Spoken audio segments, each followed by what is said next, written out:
Hello students, class 6 students, आज मैं आपको जो आपके प्री मिड में चैप्टर आने हैं बच्चों, जो आपको ज्योग्राफी में चैप्टर 1 और 2 और हिस्ट्री में चैप्टर 1 और सिविक्स में चैप्टर 1। ओके बच्चों, ये आपके 4 चैप्टर प्री मिड में आएंगे।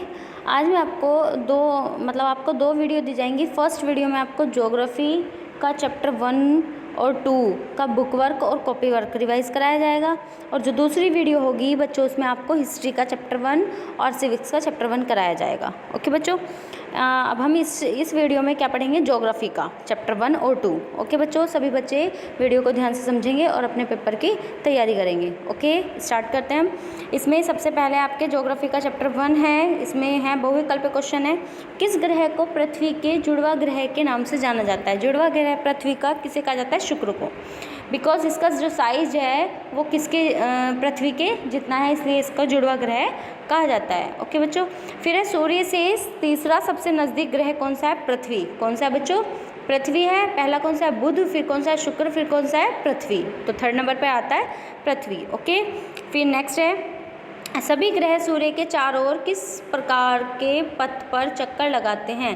कैसे चक्कर लगाते हैं बच्चों? दीर्घवृत्ताकार पर। कैसे लगाते हैं? दीर्घवृत्ताकार पथ पर।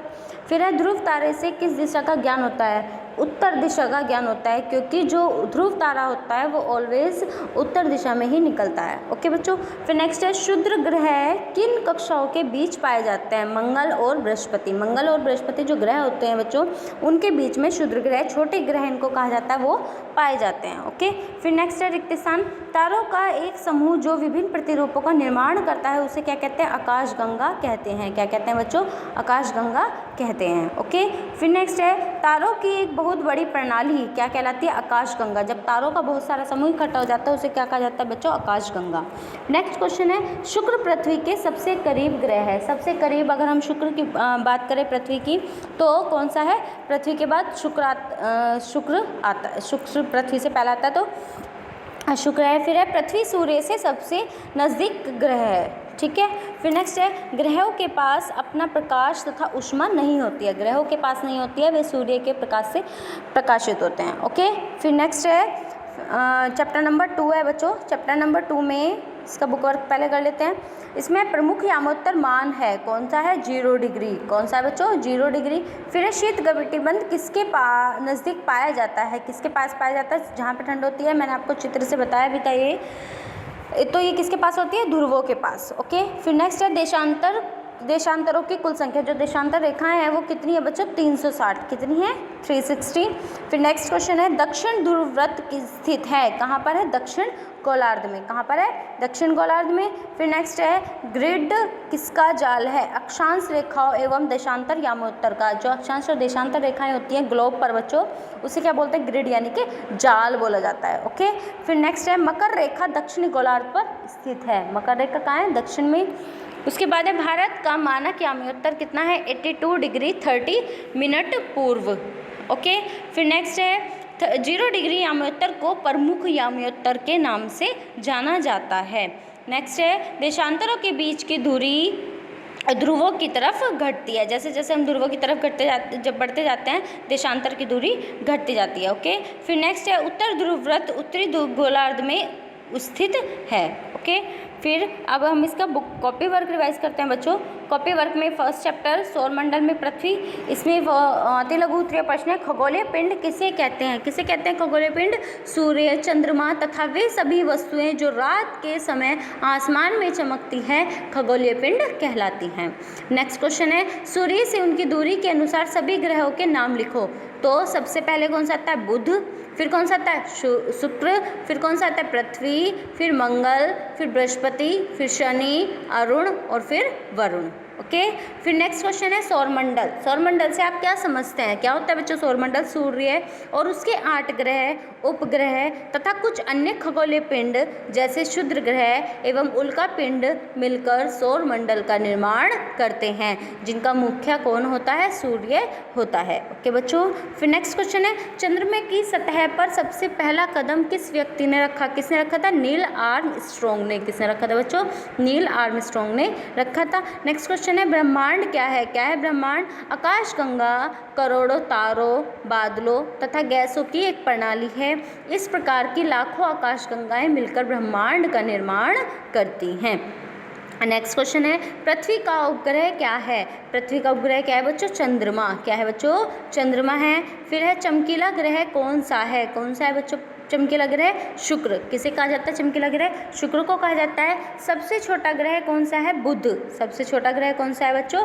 बुध है। फिर उसके बाद लघु क्वेश्चन आते हैं, पृथ्वी को अद्भुत ग्रह क्यों कहा जाता है? आप सभी को पता है पृथ्वी को अद्भुत ग्रह क्यों कहा जा सकता है? क्योंकि एकमात्र ऐसा ग्रह है जहाँ पे जीवन पाया जाता है।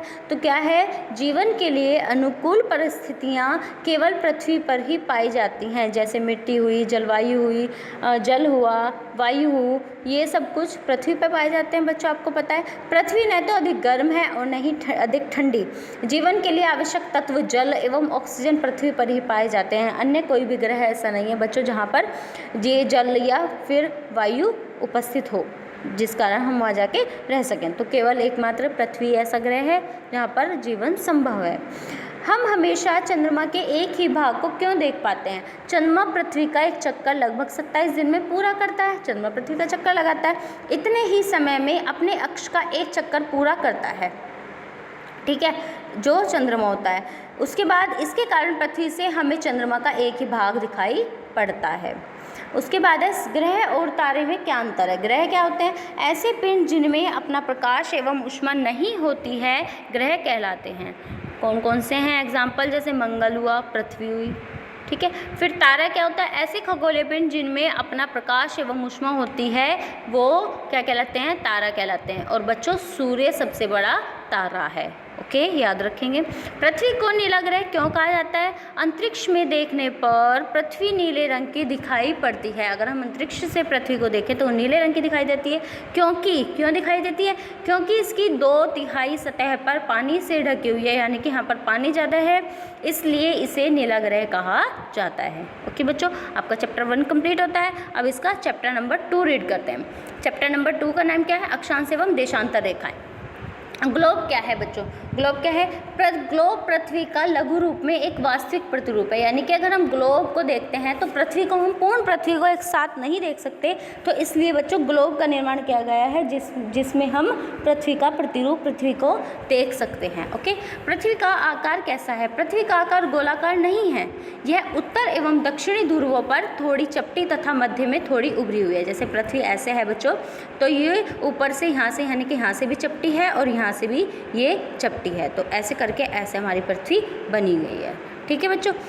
तो उसके बाद है भूमध्य रेखा। विषुवत रेखा किसे कहते हैं? एक काल्पनिक रेखा जो ग्लोब को 2 बराबर भागों में बांटती है, उसे भूमध्य रेखा कहते हैं। जैसे बच्चों ग्लोब होता है, ये ग्लोब है, इसके बिल्कुल बीचों बीच जो रेखा खींची जाती है 0 डिग्री से, रेखा को क्या बोला जाता है? भूमध्य रेखा बोला जाता है। ओके बच्चों, फिर है कर्क रेखा का अक्षांशीय मान कितना होता है? कर्क रेखा कौन सी होती है? जो भूमध्य रेखा से 23.5 डिग्री ऊपर, यहाँ पे होती है उत्तर में 23.5 डिग्री की जो रेखा होती है उसको बोला जाता है बच्चों कर्क रेखा। तो इसका मान कितना होता है? 23.5 डिग्री उत्तर। ओके, पृथ्वी पर कितने ताप कटिबंध हैं और कौन कौन से हैं? तो कौन कौन से हैं मैंने आपको बताया था। उष्ण कटिबंध जो भूमध्य रेखा के ऊपर नीचे होता है, फिर है शीत कटिबंध और जो सब ध्रुवों पर रहता है, और शीतोष्ण कटिबंध जो ध्रुवों से नीचे और भूमध्य रेखा के बीच में होता है, वो होता है शीतोष्ण कटिबंध। ओके बच्चों, फिर है दिन और रात कहाँ बराबर होते हैं? भूमध्य रेखा पर सूर्य की किरणें लंबवत गिरती है, इसलिए यहाँ दिन और रात बराबर